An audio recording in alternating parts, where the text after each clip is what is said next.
ನಾನು ಹೇಳಲಿಕ್ಕೆ ಬೇಕಾದಷ್ಟಿದೆ. ಇವ್ರು ಎಲ್ಲೆಲ್ಲಿ ಏನೇನು ಮಾಡ್ತಾ ಇದ್ದಾರೆ ಅಂತ. ಇವ್ರ ಆಸ್ತಿ ಎಲ್ಲಿಂದ ಬಂತು? ಇವ್ರ ಕುಟುಂಬದ ಆಸ್ತಿ ಎಷ್ಟಿದೆ ಇವತ್ತು ಕೇಳಿ ಅವ್ರನ್ನೇ. ಅವರೇ ಡಿಕ್ಲೇರ್ ಮಾಡಲಿ, ನಾನು ಬೇಡ. ಎಲ್ಲಿಂದ ಮಾಡವ್ರೆ? ಅವರಾದರೆ ಬಿಸ್ನೆಸ್ ಮಾಡವ್ರೆ. ಇವ್ರು ಯಾವ ಬಿಸ್ನೆಸ್ ಮಾಡಿದರು? ನನಗೆ ದೇವೇಗೌಡರು ಏನು ಹೇಳಿದರು ಅಂತ ನನಗೆ ಗೊತ್ತಿದೆ, ಅದನ್ನು ಹೇಳಲ್ಲ. ದೇವೇಗೌಡರು ಇವರಿಂದ ದೇವೇಗೌಡರ ಗೌರವವನ್ನು ಕಳೆಯೋಕೆ ಹೋಗಲ್ಲ ನಾನು. ಅವರು ಒಂದಷ್ಟು ದಿವಸ ನನ್ನನ್ನು ಮಗನ ರೀತಿ ಪ್ರೀತಿಸಿರೋರು. ಇವ್ರು ಮಾಡೋ ತಪ್ಪಿಗೋಸ್ಕರ ದೇವೇಗೌಡರ ಗೌರವವನ್ನು ಕಳೆಯೋಕೆ ಹೋಗಿ ಇಷ್ಟ ಇಲ್ಲ ನನಗೆ. ಕೇಳಿ ಅವ್ರನ್ನೇ ಹೇಳ್ತಾರೆ. ಅವರು ಅವ್ರ ಅಣ್ಣನ ಬಗ್ಗೆ ಮಾತಾಡಿರೋದು, ಇನ್ನೊಬ್ಬ ಅಣ್ಣನ ಬಗ್ಗೆ ಮಾತಾಡಿರೋದು, ತಮ್ಮನ ಬಗ್ಗೆ ಮಾತಾಡಿರೋದು ಎಲ್ಲವೂ ನನ್ನ ಹತ್ರ ಇದೆ. ಅದಕ್ಕೆ ಅವ್ರನ್ನೇ ಕೇಳಿ ಅಂತ ಹೇಳಿದ್ರು. ನಾನು ಮತ್ತೊಬ್ಬ ಕುಮಾರಸ್ವಾಮಿ ಆಗಬಾರ್ದಲ್ಲ. ನೀವು ಹೇಳಿದ್ರಿ ಅಂತ ನಾನು ಟೆಂಪ್ಟಾಗಿ ಹೇಳಿದ್ರೆ ನಾನು ಮತ್ತೊಬ್ಬ ಕುಮಾರಸ್ವಾಮಿ ಆಯ್ತೀನಿ. ಏನು ಇವನಿಗೆ ಅವಶ್ಯಕತೆ ಇದೆ ಚಲರಾಯಸ್ವಾಮಿ ಯಾಕೆ ಹಿಂಗೆ ಮಾತಾಡ್ದ ಅಂತ 4 ಜನ ಕೇಳ್ತಾರೆ. ಅದನ್ನು ಕೇಳಿಸ್ಕೋಬಾರ್ದಲ್ಲ, ಅದಕ್ಕೋಸ್ಕರ ನಾನು ಹೇಳ್ತಾ ಇಲ್ಲ. ಸೊ ಈ ಒಂದು ಮನಸ್ಥಿತಿ ಇಟ್ಕೋಬಾರ್ದು. ಮತ್ತು ಡಿ ಕೆ ಶಿವಕುಮಾರ್ ಅವ್ರನ್ನ, ಅವರ ಆಸ್ತಿನ, ಅವರ ಹಣನ ಅಥವಾ ಅವ್ರ ಧೈರ್ಯನ ಇನ್ನೊಂದು ಇವರಿಗೆ ಸಂಬಂಧ ಇಲ್ಲದಿರೋ ವಿಚಾರ. ಇವತ್ತು ಈ ರಾಜ್ಯದ ನಾಡಿನ 7 ಕೋಟಿ ಜನದ ಪ್ರತಿನಿಧಿಯಾಗಿ ಅವರು ಕೂತಿದ್ದಾರೆ. ಗೌರವವಾಗಿ ನಿಮ್ಗೆ ಕೊಡೋಕ್ಕೆ ಇಷ್ಟ ಇಲ್ವಾ? ಸುಮ್ಮನೆ ಇದ್ದುಬಿಡಿ. ನಿಮ್ಗೆ ಹೊಟ್ಟೆ ಕಿಚ್ಚು ನನಗೆ ಗೊತ್ತು. ಯಾವ ಒಕ್ಕಲಿಗರನ್ನೂ ಇಷ್ಟಪಡಲ್ಲ, ಯಾವ ಒಕ್ಕಲಿಗರನ್ನೂ ಇಷ್ಟಪಡಲ್ಲ. ನನ್ನ ಆದಿಯಾಗಿ ಇಲ್ಲಿವರೆಗೆ ಒಂದು 100 ಜನ ಲೀಸ್ಟ್ ಇರ್ಬೋದು. ನಮ್ಮ ಬಚ್ಚೇಗೌಡರು ಹೇಳೋರಲ್ಲ, ಅದನ್ನ ಇನ್ನೊಂದ್ಸಲಿ ದಯಮಾಡಿ ಸೋಷಿಯಲ್ ಮೀಡಿಯಾದಲ್ಲಿ ಅವಾಗವಾಗ ಬರ್ತದೆ, ನಿಮ್ಮ ಟಿ ವಿದು ಸಾಧ್ಯ ಆದ್ರೆ ಒಂದು ಸಲ ಹಾಕಿ ಸಾಕದೊಂದೇ, ನಾನು ಮತ್ತೆ ಹೇಳಬೇಕಾಗಿಲ್ಲ. ಸೊ ಅದರಿಂದ ಈಗಲೂ ನಾನು ನಮ್ಮ ಹಳೆಯ ಪಕ್ಷ ನಿಮ್ಮ ಜೊತೆಯಲ್ಲಿ ಒಳ್ಳೆಯದೋ ಕೆಟ್ಟದ್ದೋ ಸರಿಯೋ ತಪ್ಪೋ ಒಂದಷ್ಟು ದಿವಸ ಕೆಲಸ ಮಾಡಿದ್ದೀವಿ. ನನಗೆ ನಿಮಗೆ ಯಾರು ದಾರಿನಲ್ಲಿ ತೂಚಿ ಅಂದ್ರೂ ನಮಗೂ ಏನೋ ಒಂದು ಕಡೆ ಯಾಕಪ್ಪ ಅಂತ ಅನಿಸುತ್ತೆ. ನಾವು ಇಲ್ಲಿ ನಿಂತ್ಕೊಂಡು ನೀವು ಅಂದಾಗ ನಾವು ರಿಯಾಕ್ಟ್ ಮಾಡಿರ್ಬೋದು. ಬಟ್ ಎಲ್ಲೋ ಒಂದು ಕಡೆ ನಮಗೆ ಡಿ ಕೆ ಶಿವಕುಮಾರ್ ಹೇಳ್ದಂಗೆ ನಮಗೆ ವೈಯಕ್ತಿಕವಾಗಿ ನಿಮ್ಮ ಕುಟುಂಬದ ಬಗ್ಗೆ ಆಗಲಿ, ನಿಮ್ಮ ಪಕ್ಷದ ಬಗ್ಗೆ ಆಗಲಿ ದ್ವೇಷನೂ ಇಲ್ಲ, ಬೇಜಾರೂ ಇಲ್ಲ, ಹೊಟ್ಟೆ ಉರಿನೂ. ಎಲ್ಲಿ 120 ಸೀಟ್ ತಗೊಂಡು ನಾವೇ ರೋಡಲ್ಲಿ ನಿಂತ್ಕೊಂಡು ವೆಲ್ಕಮ್ ಮಾಡ್ತೀವಿ ರೀ. ರೋಡಲ್ಲಿ ನಿಂತ್ಕೊಂಡು ವೆಲ್ಕಮ್ ಮಾಡ್ತೀವಿ 120.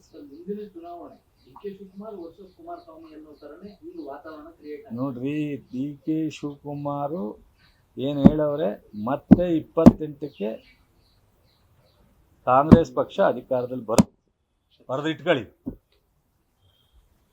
ಚಾಲೆಂಜ್ ಮಾಡ್ತಾರ ಕೇಳಿ, ಬರಲಿ. ಅವರು ಬಿ ಜೆ ಪಿಯಿಂದ ಹೊರಗಡೆ ಬರ್ತಾರ ಕೇಳ್ರಿ, ಬರೋಕ್ಕೆ ಹೇಳ್ರಿ. ಫಸ್ಟು ನೋಡ್ರಿ, ಅವ್ರು ಇಷ್ಟೆಲ್ಲ ಮಾತಾಡಿದ್ಮೇಲೆ ಅವರು ಅಲಯನ್ಸಿಂದ ಹೊರಗಡೆ ಬರಬೇಕು. ಇದು ಒಂದು ನಡೆದೋಲಿ. ಮೈತ್ರಿ ಸರ್, ಮೈತ್ರಿ ಇಟ್ಕೊಂಡು ಅವ್ರದ್ದೇನ್ರಿ? ಯಾವ ಮೈತ್ರಿಲಿದ್ರೂ 28ಕ್ಕೆ ಕಾಂಗ್ರೆಸ್ ಸರ್ಕಾರ ಇದೇ ಡಿ ಕೆ ಶಿವಕುಮಾರ್ ಅವ್ರ ನಾಯಕತ್ವನೇ. ಸಿದ್ದರಾಮಯ್ಯನವರು, ಖರ್ಗೆ ಅವರು, ರಾಹುಲ್ ಗಾಂಧಿಯವರು, ಸೋನಿಯಾ ಗಾಂಧಿಯವ್ರ ಲೀಡರ್ಶಿಪ್ನಲ್ಲಿ ಮತ್ತೆ ಇದೇ ಸರ್ಕಾರ ಬರುತ್ತೆ, ಅದರಲ್ಲಿ 2ನೇ ಮಾತಿಲ್ಲ. ಆದರೆ ಬಿ ಜೆ ಪಿ ಜೊತೆಯಲ್ಲಿ ಒಂದಷ್ಟು ಸೀಟ್ 70, 80, 60 ಗೆದ್ದರೆ ಇವ್ರದ್ದೇನಿದೆ ಪಾತ್ರ? ಇವ್ರು 20 ಗೆದ್ದು, ಅವ್ರ 60 ಗೆದ್ದು 80 ಆದರೆ ಇವ್ರದ್ದೇನಿದೆ ಪಾತ್ರ? ಬರಬೇಕು. ಪಕ್ಕದ್ದೇ ರಾಜ್ಯ ಇದೆಯಲ್ಲಪ್ಪ, ಇವ್ರಿಗಿಂತ ವಯಸ್ಸಲ್ಲಿ ಚಿಕ್ಕವರು ಜಗನ್ನು. ಅವ್ರನ್ನ ನೋಡಾರು ಛಲ ಬರಬೇಕಲ್ಲ. ಇಷ್ಟು ಅಂದ ಮೇಲೆ ಸ್ವಾಭಿಮಾನ ಬರಬೇಕಲ್ಲ ಅವ್ರಿಗೆ. ಸ್ಟಾಲಿನು ಒಂದ್ಸಲ ಸೋತವ್ರೀಗ, ಅವ್ರು ನಿಮ್ಮಂಗೆ ಆಡ್ತಾರ? ಬರಲಿ. ನಾನು ಜನತಾದಳನ ನನ್ನ ಜವಾಬ್ದಾರಿ ತಗೊಂಡ ಮೇಲೆ ಸ್ವತಂತ್ರವಾಗಿ ಈ ಪಕ್ಷವನ್ನು ಅಧಿಕಾರಕ್ಕೆ ತರ್ತೀನಿ ಅಂತ 10,000 ಬಾರಿ ಹೇಳಿದ್ದಾರೆ. ಸ್ವತಂತ್ರವಾಗಿ ಅಧಿಕಾರಕ್ಕೆ ಬರದೇ ಇದ್ದರೆ ನಾನು ಡಿಸಾಲ್ವ್ ಮಾಡ್ತೀನಿ ಅಂತ ಹೇಳಿದ್ದಾರೆ. ಸ್ವೀಕಾರ ಮಾಡಿ.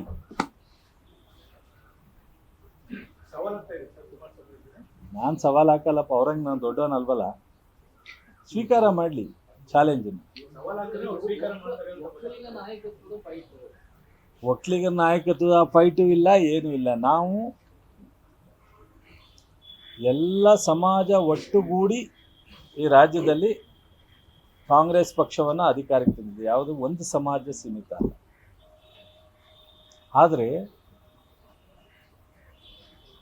ಇವತ್ತು ಡಿ ಕೆ ಶಿವಕುಮಾರ್ ಯಾರು ಅಂದರೆ ಒಬ್ಬ ಒಕ್ಕಲಿಗ ನಾಯಕರು ಸಹಜವಾಗಿ. ಸಿದ್ದರಾಮಯ್ಯ ಯಾರು ಅಂದರೆ ಒಬ್ಬ ಹಿಂದುಳಿದ ನಾಯಕರು. ಬಾಗುರು ಪರವಾಗಿಲ್ಲ, ಹಿಂದುಳಿದ ವರ್ಗದ ನಾಯಕರು.